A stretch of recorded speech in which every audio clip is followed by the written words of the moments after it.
Hello, and welcome back to Unturned, where today we're going to look at farming. Now, farming in this game is relatively simple. All I need is some seeds. And there's two ways to get seeds, and I'll tell you the two ways to get some seeds. The first way is to visit a botanist shop, which is somewhere in that town. It's a green building, it's hard to miss. If I can equip my binoculars. That green building's got botanist on it, so it shouldn't be too hard to find. Also, I've been spending some time gathering some equipment, setting up my shop. Put that out. We don't want that noise getting too annoying, do we? Oh yeah, I found a ghillie suit, which is super neat. Let's see. You want to find this moldy stuff. If you can't find a seed shop, you're going to need some moldy stuff, and this is how it works. You take that moldy stuff, you craft it into some seeds, and those seeds you can use. That's just amazing, isn't it, kids? They just plop those seeds back on down. Nothing's required. Stuff will grow on its own. You can plant it on regular soil, but I recommend that you plant it on a greenhouse patch because they grow twice as fast. I'll come to how each of them work in a moment, but what you should know is that cabbage is considered the best one because you can grow it in high density.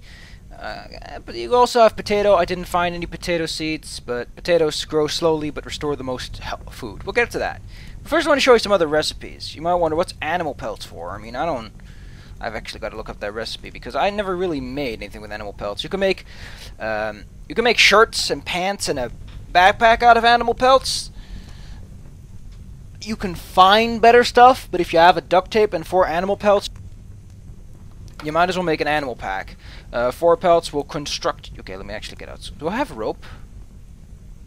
No, I don't.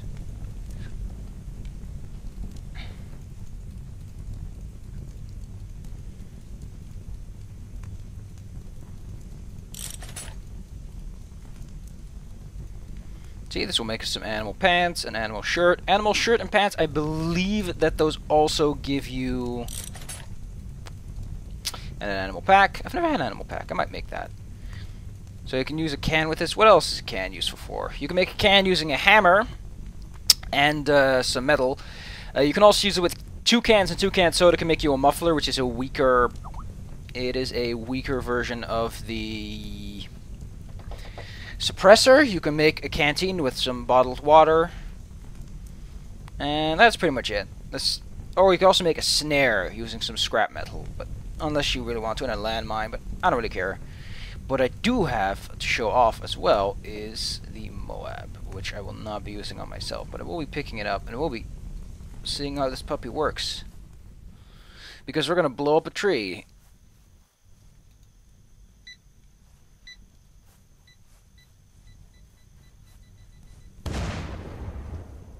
That blast radius is huge, by the way. I've seen someone test that thing, and he got blown up this time by standing a good distance away. So maybe you're like, man, these crops take a bit to grow. Make some fertilizer. You can instantaneously grow any crops with it. As if cloth hasn't already proven itself useful because you can make bandages out of it. Now you can also use it to grow your crops. Now this fresh stuff doesn't give you any sickness, but there's something better about them. They turn into 2 seeds, which means that if you keep planting, within mere minutes, you will have achieved superstardom.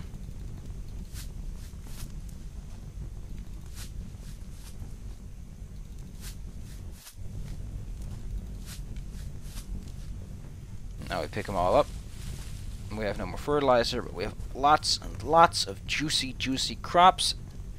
Crops do not follow, so you can just leave them where they are for as long as you so desire. Gives you a lot of maneuverability with your stuff. It's always nice to have a small variety of things. You know, just if you want to RP, you can't eat just cabbage, despite cabbage being a very healthy food. The only thing cabbage doesn't do is restore your sickness, but hey, that'd be OP. Corn's pretty big. The way it works is quite simple. They all restore 20%. Corn restores 25%. Potato restores 30%. Potato grows slightly slower. I think corn also grows slower, but on a field like this, it takes a couple of minutes. You really don't have to care too much about it. Yeah, that's pretty much it. That's pretty much all I got on that end. Let's put these back where they belong. What else? Oh yeah, I was going to show you how to make some base defenses. So we're going to make ourselves some base defenses, aren't we? Yeah, we're cool guys. We want to make sure that we're safe. First thing you can do is you can make a Caltrop. Caltrops are weak, but they are relatively good. They can hold their own.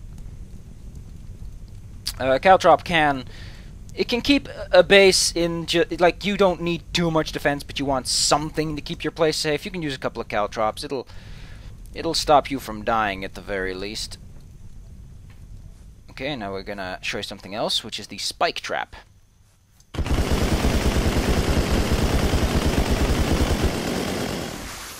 Might be useful to equip the helmet. There we go. All we need for the spike trap is a couple of sticks. Take a few sticks, and we sharpen them into spikes, which is actually a melee weapon you can use. Oh, it takes 2 sticks for one.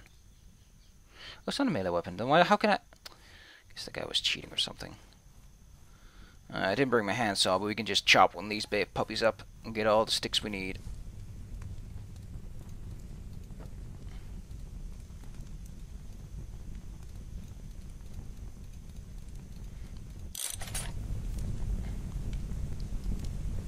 Oh, I did bring my handaxe because I'm smart. Because I am so smart. It's the other way around, kiddo. It's the other way around. Put this puppy here. Make a couple of these. And now we can make ourselves a wooden spike. My hand's not cooperating. This is a wooden spike trap. They're good. They're good enough. If I'm correct. I'm currently on a server, and I've turned PvP off. If you do that, you don't take damage from your traps. Since it's impossible for people to enter your server unless you port forward or have a Machi on, you can just set up a weird password and put the maximum players to 1, and you can benefit from not dying of your own traps. It also doesn't wear down your traps when you do this, which is just, it's all good. It's nothing bad. Otherwise, I think I'm going to chop one up one more, because it's kind of fun. I kind of like it. I think it's kind of cute. To have these 2 traps in the middle of nowhere. I'm probably going to step on them once, and I'm going to die. And it will be hilarious. Anyway, those traps are fine, but similar to the Caltrop, they're a little tiny. They don't cover a lot of ground, do they?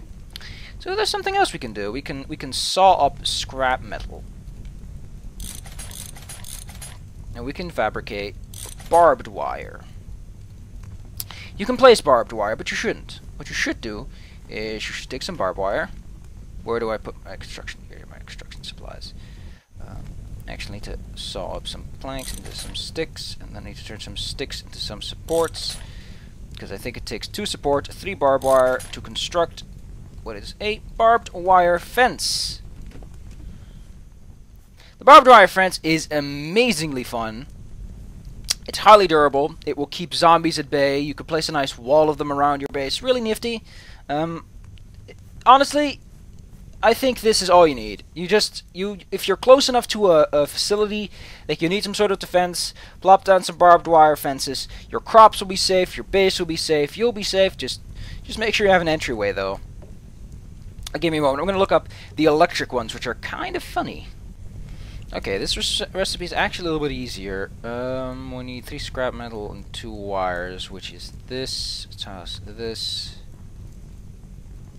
And put this together. We get an electric. And we get an electric trap. And we can also make an electric fence, which is a wire fence. Plus some scrap metal. These are stronger, and if I remember, they're actually more durable. But you might notice this weird, large yellow circle. Remember how I picked up a generator? I think I actually got rid of my generator, but this is what generators are for. Is that these things are electric traps. They only work if there's a generator within this yellow circle, and the generator is turned on. Otherwise, nothing happens. I just walk into them. I can't jump over them. They're still good, like, fences. So I guess these are great if you want to have, like, a fence you can turn off, but you probably want them on. And that's base defense, and that's basic crops. You should be ready now to set up your own little farm. Maybe you'll just toss a couple of crops on the floor. Doesn't matter. As long as they're safe from zombies, you'll be able to you'll pick up the spoils. You can plant some more. And soon enough, you'll have plenty of rumblies in your tumblies of satisfaction. Don't forget, you can make scrap metal by cutting up a rock with a pickaxe and giving it a good old-fashioned whack. I don't know, is there anything that needs to be said? I guess most of my guides from this point forward are not much survival-based. They will be based around just specific items and attachments, that kind of stuff. Which unfortunately means I'm going to have to find a Timberlake gun, because the Timberwolf is the only weapon that has the 20 times scope. Yeah, these are some basic base defense. I think there's other kind. Yeah, there's the landmine. You can build a landmine. I wouldn't recommend it. The landmine's not great. You can build a trip mine, which is a directional explosion. Yeah, there's actually not all that much. You may notice that it is taking a while despite all this, but the general idea is that you plant this, you go on a little escapade, and then you come back and you pick it up and you eat it. But I hope you enjoyed the video. I hope you learned something, most importantly. Otherwise, feel free to suggest what I should explain next, because Unturned is a bit of an obtuse game. I could explain how chests work, like that nobody but you can enter them, except people from your group. Or I can show you around a couple of facilities, give you some cheatsy tips about what's to find at what location. I can show you the airport, or maybe we can go on a trip towards the crashed helicopter. Who knows? It's all up to you guys. Anyway, see you then.